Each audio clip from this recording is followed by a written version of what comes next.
మజ్లీస్ ఇత్తే హదుల్ ముస్లిమీన్ ఎంఐఎం షార్ట్కట్లో మజ్లీస్. ఈ పార్టీకి ప్రధాన శత్రువు ఎవరు? రాజకీయాలపై ఏమాత్రం అవగాహన లేనివారు బీజేపీ అని అనుకుంటారు. కానీ కాస్త కళ్ళు తెరిచి చూస్తే మజ్లీస్ ప్రధాన ప్రత్యర్థిగా భావిస్తున్నది, నిర్వీర్యం చేయాలి అనుకుంటున్నది కాంగ్రెస్ పార్టీనే. బీజేపీ ఎంత బలంగా ఉంటే తాము అంత బలంగా ఉంటాము అని మజ్లీస్ నమ్మకం. అందుకే పోటీ పడి మరీ ఎన్నికలు జరిగే రాష్ట్రాల్లో పోటీ చేసి కాంగ్రెస్ను దెబ్బకొడుతోంది, బీజేపీని గెలిపిస్తుంది. ఇప్పుడు తెలంగాణలో బీజేపీ రేసులో లేదు కాబట్టి బీఆర్ఎస్ను గెలిపించాలి అనుకుంటోంది. కాంగ్రెస్ గెలవకూడదు అని గట్టి పట్టుదలగా ఉంది.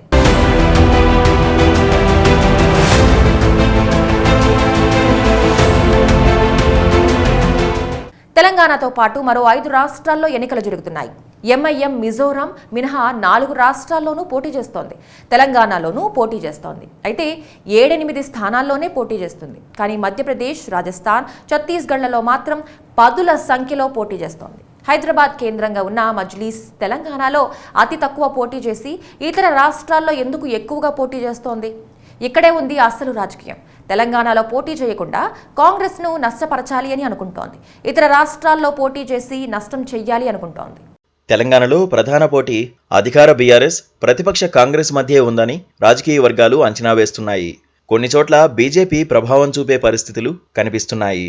అనధికారిక మిత్రపక్షమైన ఎంఐఎం ఇప్పటికే బీఆర్ఎస్కు పూర్తి మద్దతు తెలిపింది. పరిమిత స్థానాల్లో పోటీ చేసే ఎంఐఎం రాష్ట్రవ్యాప్తంగా మిగతా స్థానాల్లో బీఆర్ఎస్ను బలపరుస్తోంది. రాష్ట్రంలో కాంగ్రెస్ అధికారంలోకి రాకుండా అడ్డుకోవాలని అనుకుంటోంది. తాము పోటీ చేసే పాత బస్తీలోని 7 నియోజకవర్గాలు మినహా మిగతా స్థానాల్లో బీఆర్ఎస్ అభ్యర్థులను బలపరచాలని ఆ పార్టీ అధినేత అసదుద్దీన్ ఓవైసీ ఇప్పటికే పిలుపునిచ్చారు.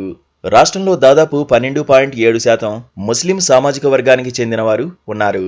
మొత్తం 119 అసెంబ్లీ నియోజకవర్గాలకు గాను 40 నియోజకవర్గాల్లో రాజకీయ పార్టీల భవితవ్యాన్ని నిర్ణయించే స్థితిలో ముస్లిం ఓటర్లు ఉన్నారని రాజకీయ నిపుణులు అంటున్నారు. హైదరాబాద్లో ముస్లింలు పెద్ద సంఖ్యలో నివసిస్తున్నారు. పాత బస్తీలోని 7 అసెంబ్లీ స్థానాలు మజ్లిస్ పార్టీకి పెట్టని కోటలా ఉన్నాయి. కాగా తెలంగాణలోని దాదాపు అన్ని జిల్లాల్లో ముస్లింలు గణనీయమైన సంఖ్యలో ఉన్నారు.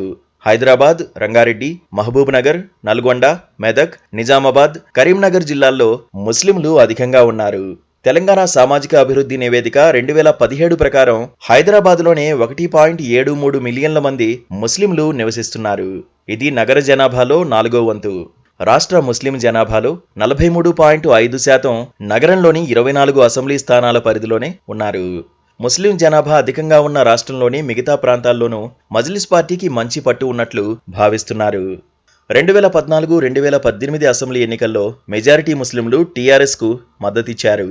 ఈసారి ముస్లిం ఓట్లు గంపగుత్తగా బీఆర్ఎస్కు పడకుండా కాంగ్రెస్ గట్టి ప్రయత్నాలు చేస్తోంది. దీంతో కాంగ్రెస్ను అధికారంలోకి రాకుండా నిలువరించేందుకు ఓవైసీ బ్రదర్స్ గట్టి ప్రయత్నాలు చేస్తున్నారని అంటున్నారు. అయితే జాతీయ పరిణామాల కోణంలో ఆలోచిస్తే మజ్లిస్ పార్టీ కాంగ్రెస్ను బలహీనపరచడం ద్వారా బీజేపీకి మేలు చేస్తుందన్న అభిప్రాయానికి ముస్లింలు వస్తున్నారని అంటున్నారు. అందుకే కొంతమందిలో మార్పు వస్తోందని చెబుతున్నారు. ముస్లింలకు 12% రిజర్వేషన్లు ప్రకటించినా అమలు చేయకపోవడాన్ని ముస్లింలలో కొంతమంది వేలెత్తి చూపుతున్నారు. ఈ కారణంగా ముస్లిం ఓటింగ్ కొంత కాంగ్రెస్ వైపు మళ్లే ఛాన్స్ ఉందని భావిస్తున్నారు. అయినా అసదుద్దీన్ ఓవైసీ ఏమాత్రం వెనక్కి తగ్గడం లేదు. ముస్లిం ఓటర్లు కాంగ్రెస్ వైపు మళ్లకుండా తన వంతు ప్రయత్నం చేస్తున్నారు. మధ్యప్రదేశ్, రాజస్థాన్, ఛత్తీస్గఢ్లో ముస్లిం జనాభా ఎక్కువగా ఉన్న చోట్ల మజ్లిస్ పోటీ చేస్తోంది. నిజానికి గత కొన్నేళ్లుగా పోటీ చేస్తూనే ఉంది. యూపీలోనే కాదు, గుజరాత్లోనూ బీజేపీని గెలిపించడానికి తన వంతు సాయం చేశారు. యూపీలో 100 సీట్లకు పోటీ చేశారు. ముస్లిం ఓట్లు 4-5% చీల్చారు. ఇక గుజరాత్లోనూ పోటీ చేశారు.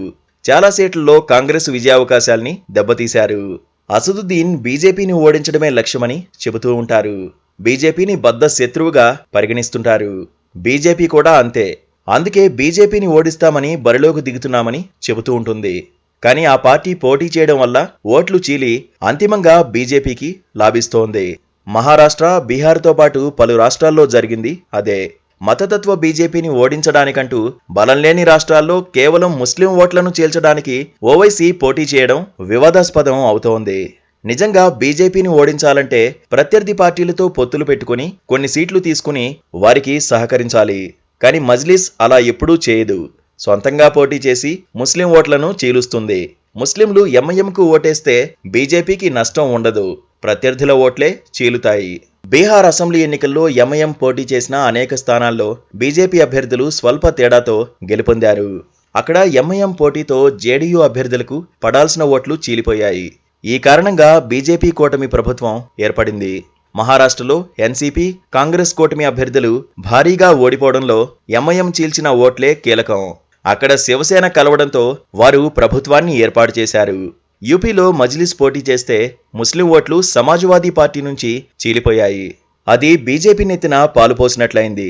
ఇక్కడే ఓవైసీ బీజేపీకి మద్దతిస్తున్నారని సులువుగా అర్థం చేసుకోవచ్చని రాజకీయ నిపుణులు చెబుతున్నారు. ఎక్కడ పోటీ చేసినా కాంగ్రెస్కు పడాల్సిన ఓట్లను చీల్చడం ద్వారా ఆ పార్టీకి నష్టం చేసి బీజేపీకి మేలు చేస్తున్నారన్న విశ్లేషణలు ఎందుకే వస్తున్నాయి. మహారాష్ట్రలో కాంగ్రెస్ కూటమి ఓటమికి మజ్లిస్ కారణం, బీహార్లోనూ అంతే అని చెబుతున్నారు. ఈ కారణంగానే తెలంగాణ ఓటర్లలో మార్పు వస్తోందని భావిస్తున్నారు. కారణం ఏదైనా కాంగ్రెస్ను మజ్లిస్ వర్గశత్రువుగా ప్రకటించుకుంది. బీజేపీకి మేలు చేస్తూనే ఉంది. ఈసారి కూడా అదే వ్యూహం అమలు చేస్తోంది. కాంగ్రెస్ పార్టీకి ముస్లింలు మద్దతుదారులుగా ఉన్నారు. కారణం ఏదైనా వారు చాలా రాష్ట్రాల్లో ప్రాంతీయ పార్టీల వైపు మళ్లారు. అయినా బీజేపీకి వ్యతిరేకంగా కాంగ్రెస్కు మద్దతిచ్చేందుకు ఆ వర్గం రెడీగా ఉంటుంది.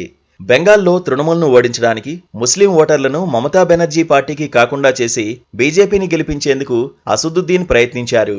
కానీ అక్కడి ముస్లిం ఓటర్లు మజ్లిస్ను పట్టించుకోలేదు. తర్వాత కొన్ని రాష్ట్రాల్లో అలాంటి ఫలితాలే వచ్చాయి. అందుకే ఈసారి కూడా ముస్లిం ఓటర్లు చైతన్యవంతులయ్యారని, ఓవైసీ మాటలు వినరని చెబుతున్నారు. అది ఎంతవరకు నిజమో కానీ ఓవైసీ మాత్రం కాంగ్రెస్ గెలవకూడదన్న పట్టుదలకు పోతున్నారు.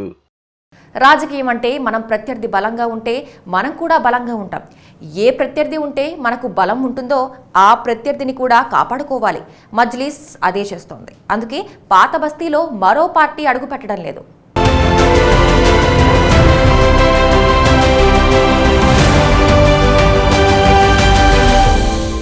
Please